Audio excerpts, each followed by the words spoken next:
tâche annuelle au primaire comporte 200 jours de travail.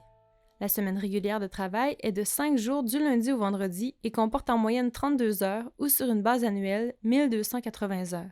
Une nouveauté s'est introduite dans la Convention collective 2020-2023. Les enseignantes et enseignants sont maintenant tenus d'être présents à l'école en moyenne 30 heures par semaine ou sur une base annuelle de 1200 heures et 2 heures à effectuer au lieu déterminé par l'enseignant ou sur une base annuelle de 80 heures.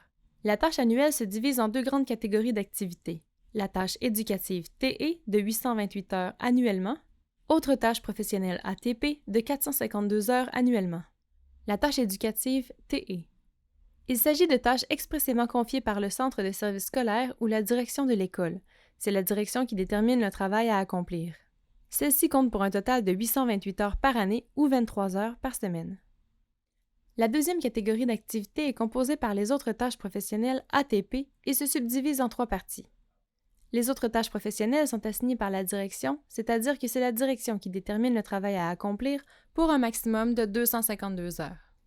Parmi les autres tâches professionnelles ATP, 200 heures, anciennement TNP, sont réservées aux enseignantes et enseignants afin d'effectuer des tâches personnelles pour lesquelles ils déterminent le travail à accomplir dans le respect de la fonction générale, de même que le moment pour l'accomplir. Nouveauté: de ces 200 heures d'ATP, anciennement le TNP, 80 heures sont effectuées au lieu déterminé par l'enseignante ou l'enseignant et peuvent être accomplies en dehors de l'amplitude. Celles-ci comptent pour un total de 452 heures par année ou 9 heures par semaine. La consultation collective. L'organisme de consultation et de participation des enseignants est consulté dans le cadre de la répartition des fonctions et des responsabilités sur les activités de la tâche éducative autres que les cours et leçons et le temps nécessaire à la réalisation de chacune d'entre elles sur une base annuelle. Les autres tâches professionnelles inhérentes à la fonction enseignante, excluant le travail à accomplir déterminé par l'enseignant et le temps nécessaire à la réalisation de chacune d'entre elles sur une base annuelle. Consultation individuelle.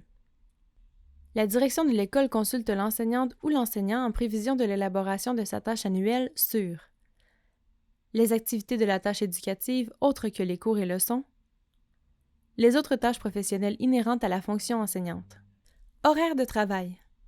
L'horaire de travail comprend uniquement les activités professionnelles récurrentes déterminées par la direction où la présence de l'enseignante ou l'enseignant est requise à un moment précis, comme la présentation de cours et leçons ou la surveillance de l'accueil et des déplacements.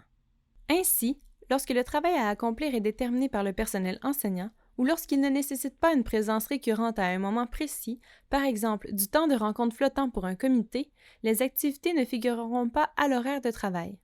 Pour les activités ne figurant pas à l'horaire de travail, la personne enseignante détermine les moments de leur accomplissement parmi ceux qui ne sont pas déjà assignés par la direction de l'école.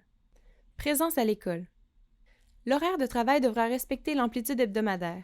Les heures de la semaine régulière de travail, 30 heures à l'école, se situent dans une amplitude hebdomadaire de 35 heures.